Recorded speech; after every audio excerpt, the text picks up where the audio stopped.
Praise the lord. పునరుద్ధానుడైన యేసుక్రీస్తు నామంలో మీ అందరికీ నా శుభాభివందనాలండి. బాగున్నారా? యేసయ్య మీ అందరినీ ఆశీర్వదించునుగాక. అనుదిన వాత్సల్యత అనునేటి వాక్య ధ్యానాంశాన్ని ఈ ఉదయకాలం ధ్యానించుకుందాం రండి. పరిశుద్ధ బైబిల్ గ్రంథంలో నుంచి ఆది కాండము 17వ అధ్యాయము 6వ వాక్య భాగాన్ని నేను చదువుతాను. వీలైతే బైబిల్ తెరిచి వాక్యాన్ని గమనించండి. నీకు అత్యధికముగా సంతానాభివృద్ధి కలుగ చేసి నీలో నుండి జనులు వచ్చునట్లు నియమింతును, రాజులు నీలో నుండి వచ్చెదరు.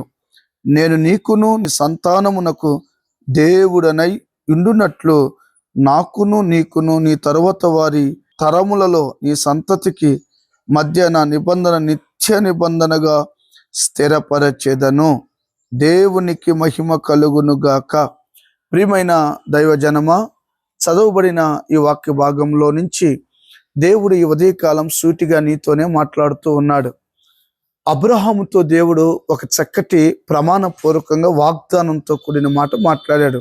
అబ్రహామా, నువ్వు అబ్రహాము కాదు, నీ పేరు ఇది మొదలుకొని అబ్రహాము, అనేకులకు నువ్వు తండ్రిగా కాబోతున్నావు. నీలో నుంచి అనేక జనులు, అనేక వంశావళులు వస్తాయి. నీ గర్భంలో నుంచి రాజులు, అధికారులు వస్తారు అని వాగ్దానం చేస్తూ వారికి వీరికి నేను దేవుడనై ఉంటాను అని వాగ్దానం చేశాడు. ఎంత గొప్ప విషయమో కదా దైవజనమా. చదవబడిన ఈ వాక్య భాగంలో నుంచి దేవుడు ఒక చక్కటి వాగ్దానంగా నీతో మాట్లాడుతున్నాడు. ఇప్పటి వరకు నీ బంధువులే నీకు అండగా లేరు, నీ స్నేహితులే నీకు అండగా లేరు. నా అన్నవారే నీ ఉన్న పరిస్థితిని చూసి కనుమరుగైపోయారు. ఎక్కడికి వెళ్ళినా నింద అవమానంతో బాధపడుతున్నావు. పలకరించేవాళ్ళు లేడనుకుంటున్నావు, మాట్లాడేవాళ్ళు లేరు, ఆదరించేవారు లేరని కలవరపడుతున్నావు.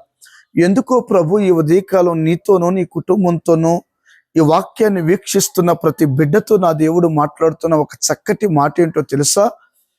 నీకు దేవుడినై ఉంటాను, నీ పిల్లలకు దేవుడినై ఉంటాను, తరతరాలు నీ సంతానమునకు దేవుడినై ఉంటాను.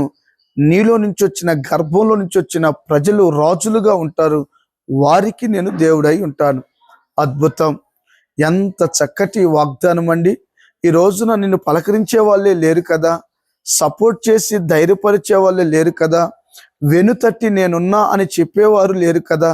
అంత గొప్ప దేవుడు అంటాడు, నేను నీకు దేవుడనై ఉంటాను, నీ పిల్లలకు దేవుడనై ఉంటాను.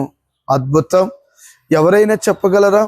ఎందుకండి వేల మంది ప్రజలు పరిశుద్ధ బైబిల్ గ్రంథంలో ఉంటే ఒక అబ్రహాముతోనే దేవుడు ఇంత వాగ్దానం చేసి మాట్లాడుతున్నాడు. అబ్రహాము, నేను నీకు దేవుడను, నీ సంతానానికి దేవుడను అని చెప్పాడు కదా. ఎందుకంటావు? అసలు దేవుడు ఎవరికి దేవుడై ఉంటాడు? ఒక మాట చెప్పనా? విశ్వాసము గలవారికి దేవుడై ఉంటాడు. ఆమేన్. Praise the Lord. ఆ కానాను స్త్రీ విషయంలో మనం అందరం ఎరుగుదాం కదా. అమ్మ, పిల్లల రొట్టె ఇది కుక్క పిల్లలకి వేయటం యుక్తం కాదు అంటాడు. అయ్యా, ఆ కుక్క పిల్లలకు కూడా బల్ల మీద ఉన్న ముక్కలు కింద పడితే తింటాయి కదా నాయన. అమ్మా, నీ విశ్వాసము గొప్పది. యోగ్యత లేకపోవచ్చు, అర్హత లేకపోవచ్చు, నువ్వెవరువో, నీ కులమేంటో, నీ గోత్రమేంటో, నీ స్థితి ఏంటో, నీ స్థాయి ఏంటో, నీ పరిస్థితి ఏంటో నాకు తెలీదు, కానీ దేవుని మీద రోమా 10:9 కూడా అంటాడు, యేసు ప్రభు అని నీ నోటితో ఒప్పుకొని మారు మనసు పొంది బాప్తిసం తీసుకుంటే నీ ఆత్మకు రక్షణ అంటాడు. ఎవరికి దేవుడై ఉంటాడంట? విశ్వాసము గలవారికి దేవుడై ఉంటాడు. ఏంటి విశ్వాసం? లేనిది ఉన్నట్లుగా నమ్మడమే విశ్వాసం. ఇప్పుడు నీ ప్రస్తుతం ఉద్యోగం లేదు తమ్ముడు, అవునా? ప్రస్తుతం నీకు ఉద్యోగం లేదు, వివాహం కావట్లేదని నేరాలు నెపములు మోపి నిన్ను గాయపరుస్తున్నారు. ఉద్యోగం లేదు, వ్యాపారం లేదు, చేతి పనులు లేదు, చేతిలో పైకం లేదు, ఎటు చూసినా ముళ్ళబాటే, చీకటి, అగాధం, శ్రమలు, నిందలు, ఏమి చేయలేని పరిస్థితుల్లో నువ్వు ఉన్నావు. ఇలాంటి పరిస్థితుల్లో నువ్వు నమ్మగలిగితే ఇప్పుడు చూస్తున్న ఈ ఎడారి ఏదైనా తోటగా చేయగలడు. ఇప్పుడు చూస్తున్న ఈ నిందలు నాకు పూలదండలుగా మార్చగలడు. ఇప్పుడు హేళన చేస్తున్న ఈ ప్రజలే నన్ను, నా దేవుణ్ణి ఒక రోజున ఘనపరుస్తారు. దానినే విశ్వాసం అంటారు. లేనిది ఉన్నట్లుగా నమ్మడమే విశ్వాసం. నేను అంటాను, నీ ప్రతి పరిస్థితుల్లో అది కష్టమైనా, బాధ అయినా, నింద అయినా, వేదనైనా, దుఃఖమైనా, మరి ఏదైనా కావచ్చండి. దండం పెట్టి బ్రతిమలాడుతున్నాను. అబ్రహాముకు దేవుడై ఉన్న దేవుడు నీకు దేవుడుగా ఉండాలంటే యేసు ప్రభు మీద నువ్వు విశ్వాసం ఉంచగలిగితే ఆయన నీకు దేవుడై ఉంటాడు. ఆమేన్ చెప్దామా? హల్లెలూయా. ఇంతకీ అబ్రహాము ఎటువంటి పరిస్థితుల్లో విశ్వాసంతో వెళ్ళాడో మీరు ఎరుగుదురు. ఊరు కాని ఊరిని విడిచిపెట్టి, దేశం కాని దేశాన్ని విడిచిపెట్టి, చూడండి, అలాగూ వెళ్ళమంటే ఎక్కడికి వెళ్ళాలో తెలియక వెళ్ళిపోయాడు.